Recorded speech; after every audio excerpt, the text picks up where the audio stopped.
Yeah, bro. What's up, guys? We're back for another video. Today we're gonna do something that is relatively regular maintenance on a car. As you guys know, I recently swapped my turbo and I want to do just a complete refresh of the car. I swapped my turbo, I changed my coils and spark plugs. Today we're gonna do the O2 sensors, the oxygen sensors. We're gonna go together through the process. As I always promised you guys, we're gonna go through everything, no cutouts. We're gonna go through the process, what you can, what you cannot do, what you're gonna get stuck on, what's gonna be easy, what's gonna be hard. Should be a relatively easy job. One thing that I have that most people wouldn't probably have, I have a downpipe, and because of the downpipe, if you are tuned and you have a downpipe, then usually you would get a P0420 code because you don't have a cap. So the downstream O2 sensor is reading too much fumes, so it's gonna give you an engine light. So what most people do, which I did, I have a O2 sensor spacer, the downstream O2 sensor spacer, plus with the tune Bootmod 3 allows me to put in the specific codes and automatically clear it whenever I'm scanning the car, because I know that this code is not causing me any issues. It's just because I have a downpipe. So I did both of these things. It is going to be a little different again because of the downpipe. The downpipe is a lot smaller than the catalytic converter. The catalytic converter is big. I honestly don't remember where the downstream is in the catalytic converter. I'm pretty sure you're going to have to go from the bottom, but because I have the downpipe, it is accessible from the top, and I also have the spacer. The spacer looks like an elbow, so it's pointing out, so I can probably reach it from the top, hopefully. Yeah, let's get right through it.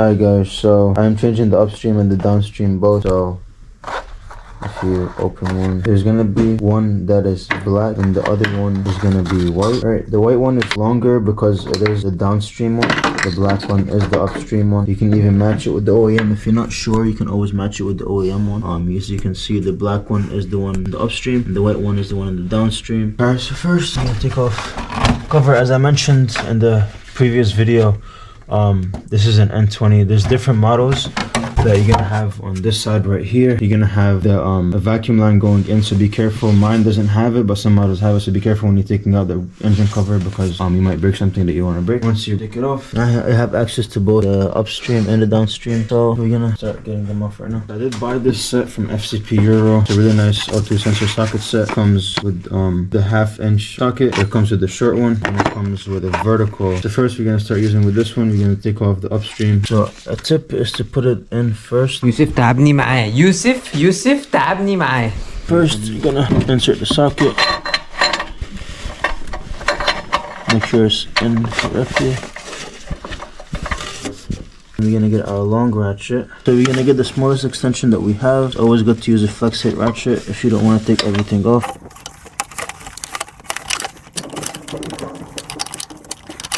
Alright, once it comes off, what I'd recommend once you break it loose is to trace it and go to the top and unplug it. You're gonna do one at a time so we can know which one is which. This is plugged in right here, so you just flip it off. This is the downstream because you guys see it's white, and there's the one right under it.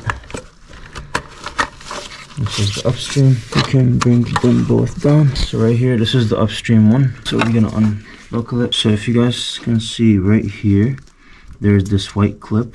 We need to take this white clip up, press down as we're unbuckling it. So you can see how it clicked up like this, and then you're gonna press on it as you're pulling out,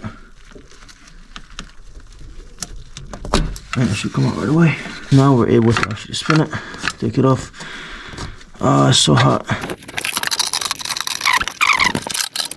As you guys can see, this is how the old one looks. This is how the new one looks. Always when you get them, make sure that they're the same size. That's a very important part, because if they're not, you don't want to install this and then figure out it's not the same thing and you'd be stuck. So that's how the new one comes. The new one comes with anti-seize, so it doesn't rust inside. As you can see, there's a difference between the old one and the new one. Now let's plug the new one in and let's get working with the downstream, which is going to be a little more harder.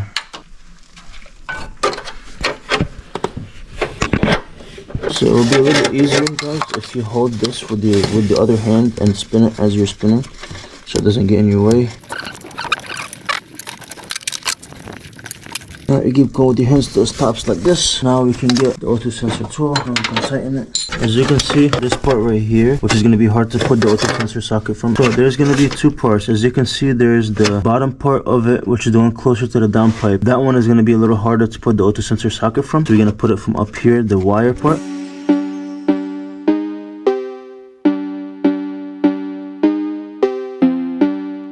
Alright guys, you tighten it until it stops.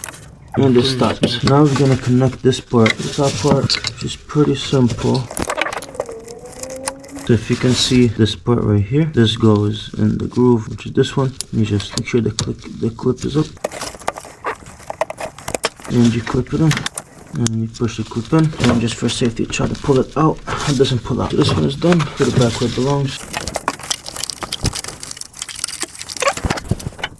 Now, as you see, this is the white one. This is a downstream. You're gonna, same thing, you're gonna unplug it from here. And you're gonna unhook this clip. And you're gonna push down on it as you're pulling.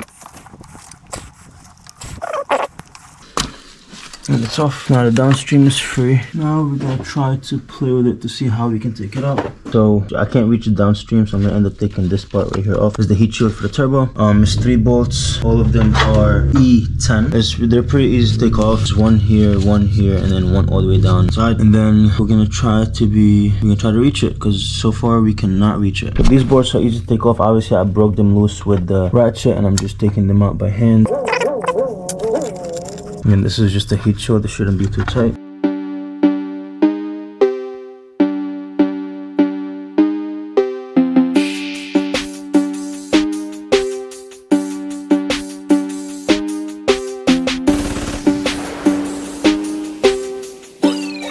Alright, so I am using 2 long extension, an extra long one, and a regular long one. I'm gonna try to get it from the top.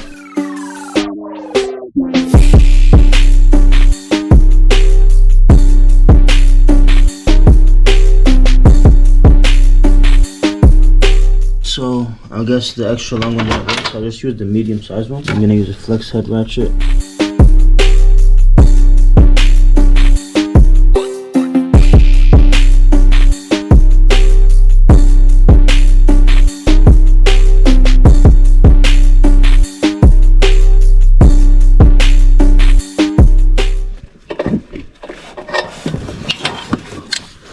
Alright guys, you saw how we took it off. I couldn't really see, so I'm pretty sure you guys couldn't see either. But that's how both of them look. This is the old one, this is the new one. Same thing, the new one comes with anti-seize. As you can see around the threads, this is the old one, just cooked. Alright, let's get this in.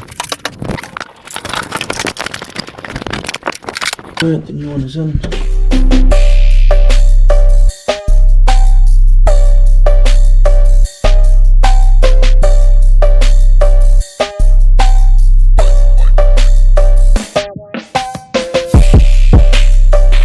I'm gonna put the clip back on. I'm gonna clip it back here. Yeah. Now let's put the turbo heat shield on, and we're done.